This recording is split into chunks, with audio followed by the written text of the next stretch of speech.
بس نقولني كمبيوتركم قديفو سرحتي خسره باتر لابتوبكم ننوي كتكمكم خمون كم بحال تشات جي بي تي زمساسولو ارتفيشال انتليجنس بنصح تقوموا تدليدو مزحتينا مايكروسوفت ايج مسرعنا جوجل كروم نمراد راحنا نتقمول حري نرسو اذا ما ازي عبي جاي لومي ايج كاب كروم زبلت اسلمنتاي كم زمرت بفلاي نتمهارو نسرحتنياتاتن نفدرت تحسو ويكا كونتنت كرييترز هيوت زك قالو 16 زقرمو فيتشرات بتكبر كريكم يه اذا فيديو زي مسود اخو منالبات نكروم يكون موزيلا خالوت بروزرات تشاو كتبلوهم يخون بارب حد انتنح مكينا ورزو قد من مجمرات سيرفيس كم زدليا بروزرنا ون ابديت كخونا له مغنياتو سلامنتاي زوم لو من نور يوم زلنا حدش دي اي فيتشرات اب حدش فيرجن طرح يوم زركو اللي ليو قبل على زلو سلستنة بالكليك نقبر قاتلو كاف موتو ما هيلب ان فيدباك زبل كليك نقبر كاو قاتلو اباوت مايكروسوفت ايج زبل ابديت مسودة ريلانش برو حجي دلو عدينا بولو نجمرو وتاخد نوريو سبيد سكرين እዚ ንመልቲታስኪንግ ኣዝዩ ምቹው እዩ እዚ ፊቸር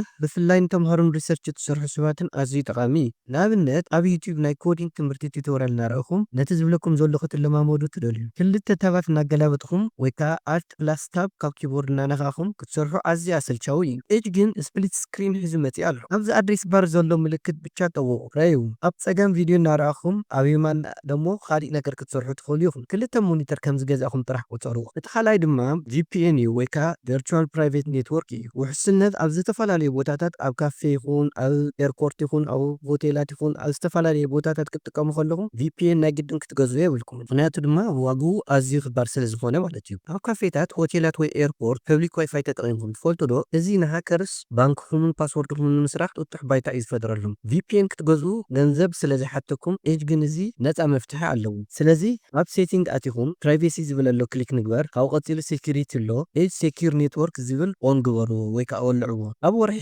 5 ጊጋባይት ብነፃ ይህበኩም እዩ ንኣብነት ባንክ ክትከፍቱ ከለኹም ኦንላይን ነዚ ወሊዕኹም ሓበሬታኹም ሓቢኡ የሰጋግረልኩም ስለዚ እዚ ውሑስ ይገብረልኩም ማለት እዩ ሕዚ ድማ ብዛዕባ ኩዊክ ሰርች ዊዝ ኤኣይ ወይ ከዓ ግዜ ቆጣቢ ንርአ ሓደ ፅሑፍ ክትንብቡ ከለኹም ዘይትፈልጥዎ ከቢድ ቃል እንተጋጢምኩም እንታይ ትገብሩ ሓድሽ ታብ ከፊትኩም ጉግል ትገብሩ ሽዑ እቲ ዘንበብኩምዎ ዝነበርኩም ከዓ ትርስዕዎ ኣብ ኤጅ ግን ነቲ ቃል ሃይላይት ብምግባር ጥራይ እዚ ንእሽቶ ባር ይመፅእ ኣስክ ኮፓይለት በልዎ ራዩ እቲ መልሲ ከም ቻት ኣብ የማናይ ሸነኽ ይመፀልኩም ካብቲ ተንብብዎ ዘለኹም ገጽ ከወፃኹም ማለት እዩ ስለዚ ካብቲ ነንብቦ ገጽ ከወፃና መልሲ ረኺብና ማለት ደይኮነ ይገርም እዩ ካሊእ ፊቸር ናይ ኤጅ ደሞ ኣልቲሜት ስክሪንሾት ቱል ይበሃል ወይ ከዓ ዌብ ካፕቸር ማለት እዩ ስክሪንሾት ኩላህና ንገብር ኢና ግን ሓደ ዌብሳይት ነዊሕ እንተኮይኑ ኸ ንኣብነት ነዊሕ ሪሰርች ወይ ከዓ ዲዛይን እንተኮይኑ ኸ ኮንትሮል ፕላስ ሽፍት ፕላስ ኤስ ጠውቑ ካፕቸር ፉል ፔጅ ዝብል ደሞ ክሊክ ንግበር ራዩ ነዚ ገጽ ኣብ ላዕሊ ክሳብ ታሕቲ ኣብ ዓይንና ዘይርአ ዘሎ ታሕተዋይ ክፋል ሓዊሱ ብፅሬት ስክሪንሾት ይገብረልና ኣብ ልዕሊኡ ኖት ፅሒፍኩም ንኻልኦት ክትወስድዎን ሼር ክትገብርዎን ድማ ትኽእሉ ኢኹም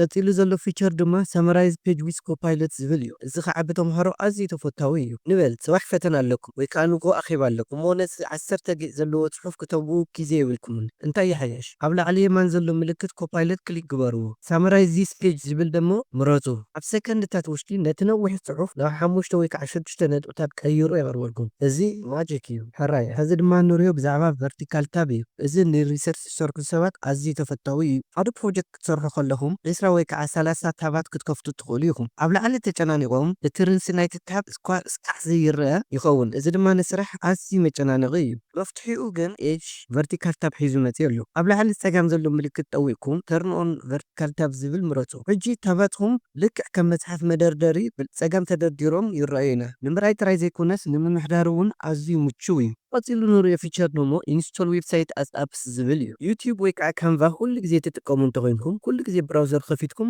www.youtube.com ወይ ከዓ www.canva እናበልኩም ምፅሓፍ ኣዝዩ የሰልቺ እዩ ከም ኣፕሊኬሽን ኣብ ዴስክቶፕኩም ወይ ከዓ ኣብ ታስክባርኩም ክትገብርዎም ትኽእሉ ኢኹም እዚ ከዓ ኤጅ ሒዙኩም ዝመፀ ፊቸር ናብ ሴቲንግ ኣቲኹም ኣፕስ ዝብል ኣሎ ክሊክ ንግበር ዘን ኢንስቶል ዚስ ሳይት ኣዝ ኣን ኣፕ ዝብል ምረፁ ሕጂ ኣብ ታስክባር ወይም ኣብ ዴስክቶፕ ናይ ዩቲዩብ ኣይከን ክህልወኩም ይኽእል እዩ ልክዕ ከም ሶፍትዌር ደብል ክሊክ ብምግባር ጥራሕ ነቲ ዌብሳይት ክትከፍትዎ ትኽእሉ ኢኹም ራይ ቀፂልና ንሪኦ ድማ ብዛዕባ ኢመርሲቭ ሪደር ወይ ከዓ ነንበብቲ እንትኸውን ሓደ ኣገዳሲ ዜና ከተንብቡ ከለኹም ብየማንን ፀጋምን ዘለው ዝንቀሳቐሱ ዝተፈላለዩ ኣድቨርታይዛት ዓይንኹም የድክምዎ ዶ ኣብ ኣድሬስ ባር ዘሎ መፅሓፍ ዝመስል ምልክት ወይ ከዓ ኢመርሲቭ ሪደር ክሊክ ግበሩ ወይ ከዓ ካብ ኪቦርድ ዳይሬክት F9 ዝብል ክሊክ ግበሩ ኩሉ ኣድቨርታይዝ ይጠፍእምን ፅሑፍን ስእልን ጥራሕ ክትርእዩ ትኽእሉ ኢኹም ብፍላይ ድማ ንቋንቋ እንግሊዝኛ ከተመሓይሹ ትደልዩ ሪድ ላውድ ዝብል እቲ ብራውዘር ባዕሉ እቲ ፅሑፍ ጽሑፍ ብትክክለኛ ኣክሰንት ንኸንብበልኩም ክትገብሩ ትኽእሉ ኢኹም። ቀፂልና ድማ ናይ ኤጅ ኤክስቴንሽን ክንርኢ ከለና ልክዕ ኣብ ክሮም ንጥቀሞም ኤክስቴንሽን ኣብ ኤጅ እውን ክንጥቀሞም ንኽእል ኢና። ሰባት ኤጅ ኤክስቴንሽን የብሉን ኢሎም ይሓስቡ፣ እዚ ጌጋ እዩ። ኤጅ ክሮሚየም ዝበሃል ኢንጂን ስለ ዝጥቀም ኩሉ ናይ ክሮም ኤክስቴንሽን ይድገፍ እዩ። ንኣብነት ግራመርሊ ንግራመር፣ ዳርክ ሪደር ንዳርክ ሞድ ዝደለኹምዎ ናይ ክሮም ዌብ ስቶር ኣውርዱ ይሰርሕ እዩ ኣብ ኤጅ። ብትቐፂል ዘሎ ድማ ብዛዕባ ሚድያ ኮንትሮል ሴንተር ኢና ንርኢ። ቀፂሉ ዘሎ ፊቸር ድማ ብዛዕባ ሚድያ ኮንትሮል ሴንተር እንትኸውን ኣብ ስራሕኩም ሃንደበት ኣብ ሓደ ታብ ሙዚቃ ኣው ዝበለ ድምፂ ይስማዕ ቦስ ይመጽእ እሞ ካበየናይ ታብ ይመጽእ ከም ዘሎ ክሳብ እትደልዩ ትደናገጹ። ኣብ ኤጅ ኣብ ላዕሊ የማን ዘሎ ምልክት ሙዚቃ ጠውቁ። ኣብዚ ኩሉ ዝፃወት ዘሎ ቪድዮ ተሰሪዑ ይጸንሐኩም። ሓንቲ ክሊክ ፖዝ ክትገብርዎ ትኽእሉ ኢኹም። እዚኣ ብፍላይ ኣብ ስራሕ ድማ ንዝተፈላለዩ ካብ ስራሕ መባረሪት ምክንያት ትኸውን ስለ ትኽእል ኤጅ ብምጥቃም ክንከላኸላ ንኽእል ኢና። ቀፂልና ንሪኦ ድማ ብዛዕባ ኤፊሽንሲ ሞድ ፊቸር እዩ፣ ወይ ከዓ ባትሪ ዝቁጥበልና ማለት እዩ። ላፕቶፕ ተጠቒምኩም ኣብ ካፌ ወይ ኣብ ደገ ኣለኹ ቻርጀርኩም ረሲዕኩም ባትሪ ድማ 20% ቀሪኩም ኣሎ። ኤጅ ባትሪኩም ንምቁጣብ ኤፊሽንሲ ሞድ ዝብል ፊቸር ኣለዎ። ሴቲንግ ብምእታው ሲስተም ኢንድ ፐርፎርማንስ ዝብል ክሊክ ንግበር። ቀፂሉ ድማ ተርን ኦን ኤፊሽንሲ ሞድ ዝብል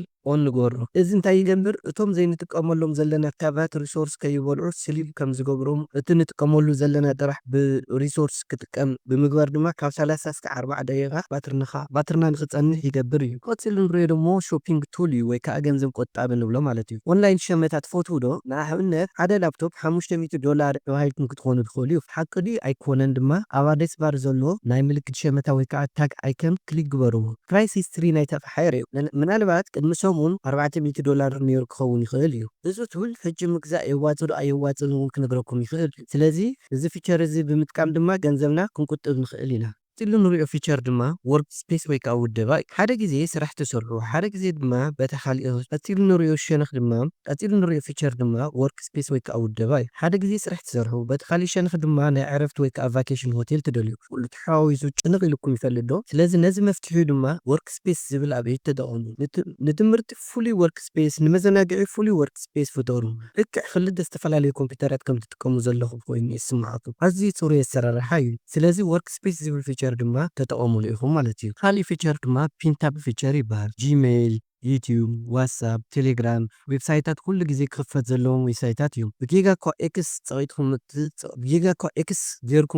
ብጊጋኳ ኤክስ ክሊክ ጌርኩም ክትዓጽውዎን እንትበልኩም ክዕጽዋ የብለኒ። ስለዚ ራይት ክሊክ ብምግባር ፒን ታብ ዝብል ምረጡ። ሕጂ ናብ ንእሽቶ ኣይከናት ቅየራ። ናብ የማንን ጸጋምን ጥራሕ ይጽጋዕ እምበር ብጊጋ ዋላ ተዓጽፉመን ኣይክጽያን እየን። ኤጅ ክትከፍቱ ከለኹም ድሮ ሰልፍ ተኸፊተን ይጸንሐኹም ማለት እዩ። ቀፂሉ ንሪኦ ድማ ናይ መጨረሻ ፊቸር ቀፂሉ ንሪኦ ድማ ናይ መወዳእታ ፊቸር እንትኸውን ስታርትኣፕ ቦስት ይበሃል። ንመወዳእታ ግዜ ኤጅ ከም መብረቕ ቀልጢፉ ክኸፍተልኩም ትደልዩ ዶ? ማለት እውን ክሊክ ትገብርዎ ከለኹም ቀልጢፉ ክኽፈት እንድሕር ደሊኹም ድማ ሴቲንግ ንኣትሞ ካብኡ ሲስተም ፐርፎርማንስ ዝብል ክሊክ ንግበር። ቀፂሉ ድማ ስታርትኣፕ ቦስት ዝብል ኦን ግበርዎ። ብራውዘርኩም ኩሉ ግዜ ድማ ድሉው ኮይኑ ክጸንሐኩም እዩ። ዋው ኤጅ ንቁም ነገር ተባሂሉ ዝተሰርሐ ፓወርፉል መሳርሒ እዩ። ብወገነይ እቲ ስፕሊት ስክሪን እና ኮፓይለት መዓልታዊ እየ ዝጥቀመሎም። እስከ ንስኹም ካበየናይ ፊቸር ዝያዳ ተገሪምኩም ወይ ድማ ኣየናይ ክትጥቀሙሉ ጀሚርኩም ኣለኹም? ኣብ ኮሜንት ጻሓፉልይ። እዛ ቪድዮ ሓዳስ ነገር ከም ዘለለኹም ጌራትኩም እንተኮይና ላይክ ብምግባር ይትረስዑ። ንተምሃሮ መሳርሕትኩም ክትጥቀሙሉ ስለዝኽእሉ ድማ ሼር ግበሩሎም። ንቻነልና ሓደሽቲ ዝኾንኩም ሕጂ ሰብስክራይብ ብምግባር ኣባላት ባንኪ ኩኑ። ኣብ ዝቕፅል ዘሎ ቪድዮ እስካዕ ንራኸብ ሰሰናዩ ንዓኹም ቻው ቻው።